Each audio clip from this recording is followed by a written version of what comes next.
आज का अभ्यास भी साधारण ब्याज के लिए है। सबसे पहले हम साधारण ब्याज के सूत्रों की पुनरावृत्ति कर लेते हैं। तो इसमें हमने लिखा था कि सबसे पहला सूत्र है साधारण ब्याज बराबर मूलधन गुणा दर गुणा समय बटे 100। इस पहले सूत्र की सहायता से हम साधारण ब्याज ज्ञात करते हैं।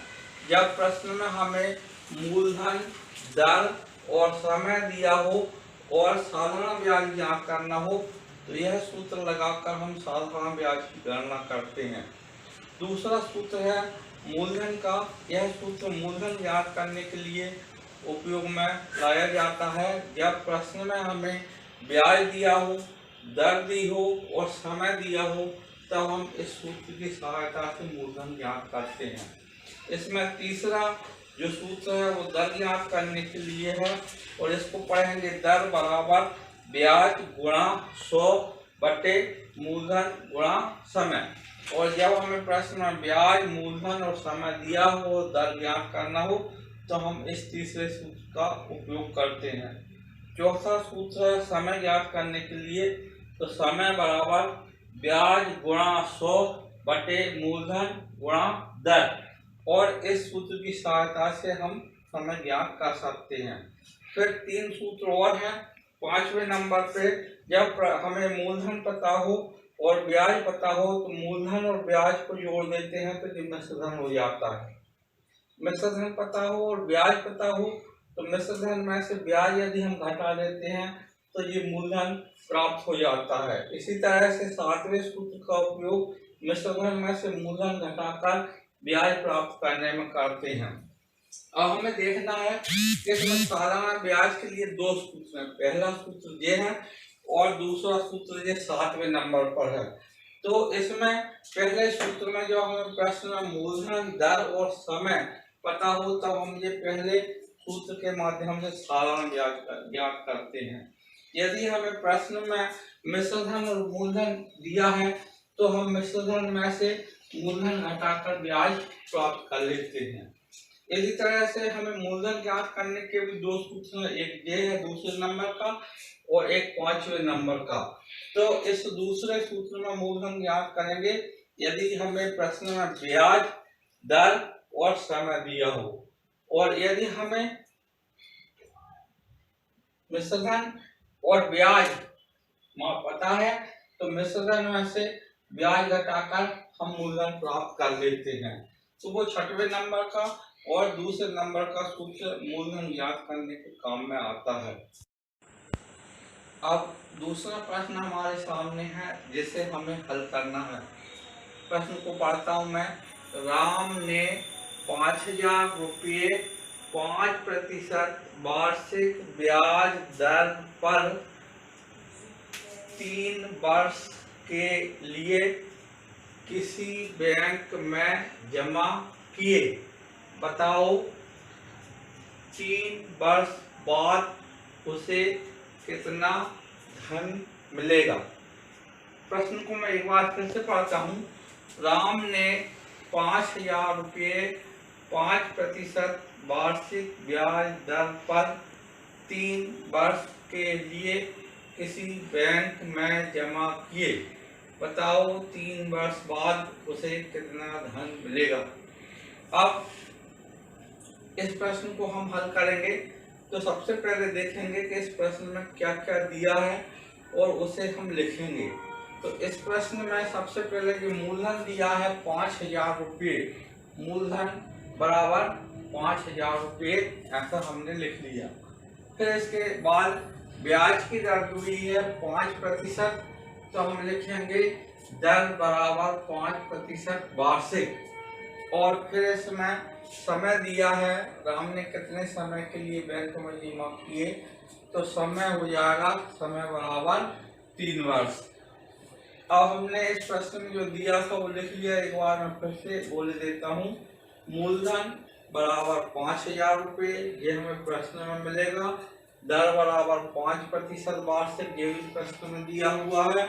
और समय बराबर 3 वर्ष, ये भी प्रश्न में दिया हुआ है।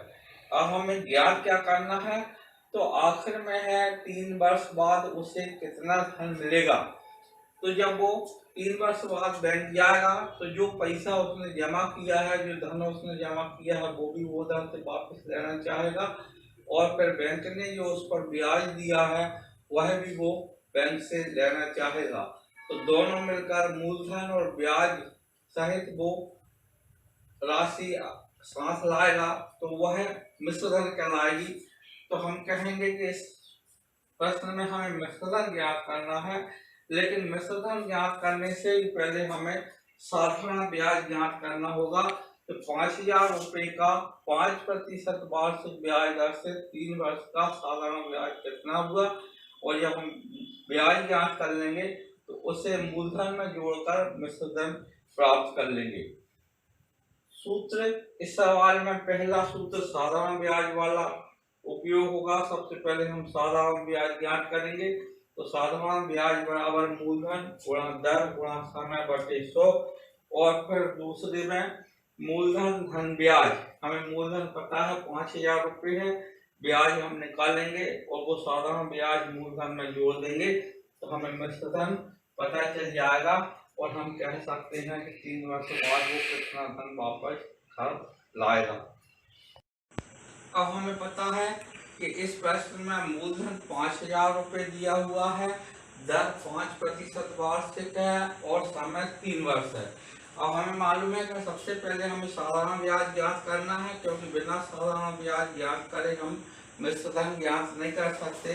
तो साधारण ब्याज का सूत्र मैंने लिखा है, मूलधन के लिए मुँह अकेला लिखा है मूलधन, गुणा दर के लिए दा अकेला लिखा है, गुणा समय के लिए सा अकेला लिखा है, और बटे 100।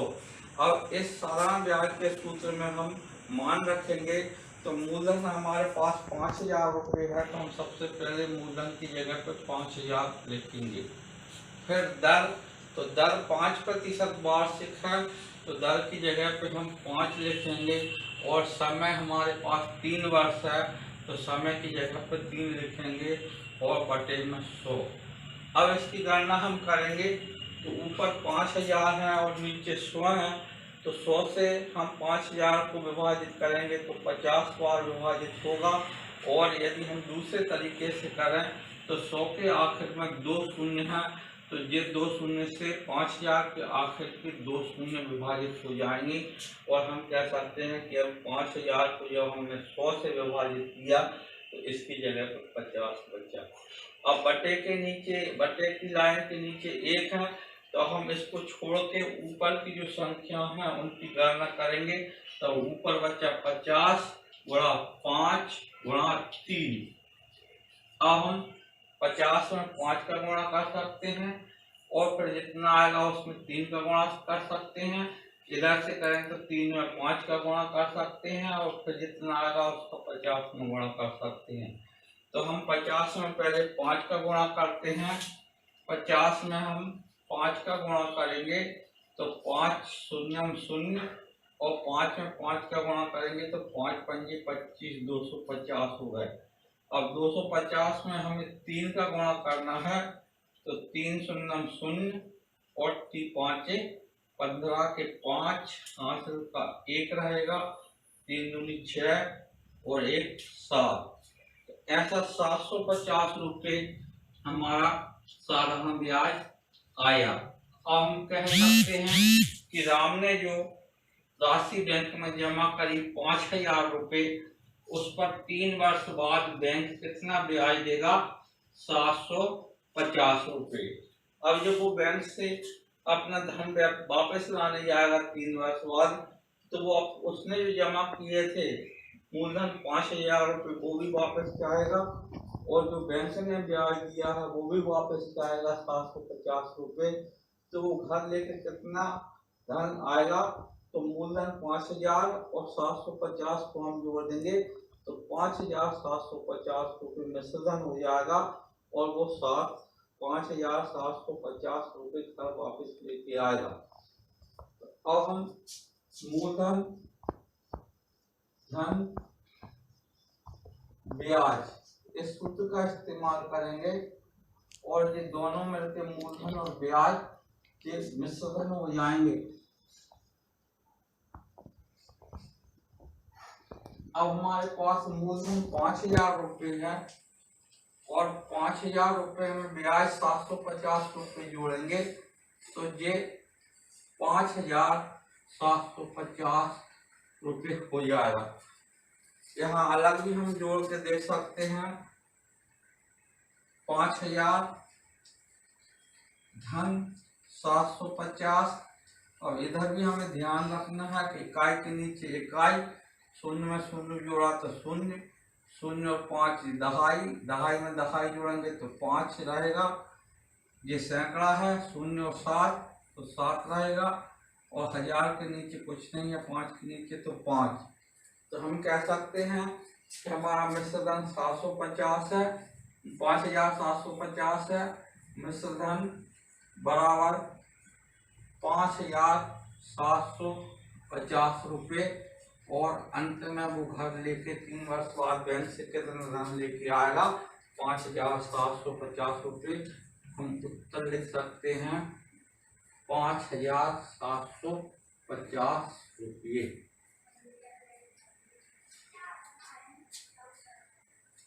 अब तीसरा प्रश्न हमारे सामने है, वह है धन ज्ञात करो जिस पर 6% वार्षिक ब्याज दर से 2 वर्ष का साधारण ब्याज 144 रुपये है। फिर से एक बार प्रश्न को हम पढ़ते हैं। वह धन ज्ञात करो जिस पर 6% वार्षिक ब्याज दर से 2 वर्ष का साधारण ब्याज 144 रुपये है। हमने प्रश्न को पढ़ा तो प्रश्न में सबसे पहले है वह धन याद करो, मतलब वह धन हमें पता करना है जो उधार दिया गया है और जिस पर 6% वार्षिक ब्याज की दर से 2 वर्ष का साधारण ब्याज 144 रुपये है। इसका मतलब इस प्रश्न में हमें मूलधन ज्ञात करना है, ब्याज की दर 6% वार्षिक दी हुई है, समय 2 वर्ष का दिया है और साधारण ब्याज इसमें निकालना नहीं है, साधारण ब्याज इसमें दिया है 144 रुपये। अब जब प्रश्न को हल करेंगे तो सबसे पहले जो प्रश्न में दिया है उसे नोट करेंगे। तो लिखेंगे प्रश्न में दिया है दर 6% वार्षिक, फिर प्रश्न में दिया है समय 2 वर्ष, तो समय बराबर 2 वर्ष लिख लेंगे और फिर प्रश्न में दिया है साधारण ब्याज बराबर 144 रुपये, तो ये साधारण ब्याज लिख लिया। अब इस प्रश्न में हमें क्या ज्ञात करना है, तो इस प्रश्न में हमें मूलधन ज्ञात करना है और फिर मूलधन ज्ञात करने के लिए कौन सा सूत्र उपयोग में हम लाएंगे, तो ये सूत्र लिखा हुआ है आपके सामने, मूलधन बराबर ब्याज गुणा 100 बटे दर गुणा समय। तो अब ये प्रश्न तीसरा हमारे लिए मूलधन का ज्ञात करने के लिए है। इसमें वार्षिक ब्याज की दर दी हुई है, समय दिया हुआ है और साधारण ब्याज इस प्रश्न में दिया हुआ है 144 रुपये। और अब हम मूलधन निकालने के लिए गणना करेंगे। मूलधन निकालने के लिए गणना करेंगे। मूलधन का सूत्र है ब्याज गुणा 100 बटे दर गुणा समय। अब हम इसमें मान रखेंगे तो इसमें ब्याज दिया हुआ है 144 रुपये, तो हम 144 लिख देंगे गुणा 100, ये सूत्र में दिया हुआ है। दर इसमें 6% है तो 6 लिखेंगे और गुणा समय 2 वर्ष है तो 2 लिखेंगे। अब हमें 6 से 6 और 2 नीचे हैं बटे की लाइन में, ऊपर 144 और 100 है, तो अब हम 6 और 2 से नीचे वाली संख्याओं से ऊपर वाली संख्याओं को विभाजित करने की कोशिश करेंगे। अब 6 से 144 को विभाजित करेंगे तो 6 एकम 6 और 6 दूनी 12, 14 में से 12 कम करेंगे इधर 2 बच जाएगा, 2 के पीछे 4 24 और 6 चौको 24, 2 से 24 विभाजित हो जाएगा तो 2 एकम 2 और 2 एकम 2 और 2 दूनी 4। तो इस तरह से हम देखेंगे कि 144 6 गुणा 2 से विभाजित हुआ है 12 बार। यदि ऐसा करने में किसी को समस्या है तो इस तरह से भी हम कर सकते हैं। 144 को पहले 6 से भाग देंगे तो 6 दूनी 12, 14 में से 12 घटा देंगे, 4 में से 2 घटाएंगे 2 बचेगा इधर शून्य बचेगा। अब उतारी लाएंगे नीचे 4, 24 हो गए। 6 का भाग देंगे 24 में, 6 चौको 24। तो जब हमने 144 को 6 से विभाजित किया या 6 का भाग दिया तो हमें 24 मिला। अब इस 24 को हम 2 से भाग दे देंगे, तो 2 से भाग देंगे तो 2 एकम 2, 2 में से 2 घटाएंगे 0। अब नीचे उतार कर लाए 4, तो 2 से 2 बार विभाजित होगा, 2 दूनी 4। तो आखिर में जब हम 24 को 2 से विभाजित करेंगे तो इधर 12 आ जाएगा। 144 को 6 गुणा 2 से पूरा विभाजित करने पर हमको आखिरी में ऊपर बचा 12 गुणा 100। 12 में 100 का गुणा करेंगे तो ये 1200 रुपये ये हमारा मूलधन निकल आया। और अब हम उत्तर लिख सकते हैं, मूलधन बराबर 1200 रुपये। तो हम इधर उत्तर लिखेंगे। उत्तर, इस प्रश्न में मूलधन पूछा गया था, तो मूलधन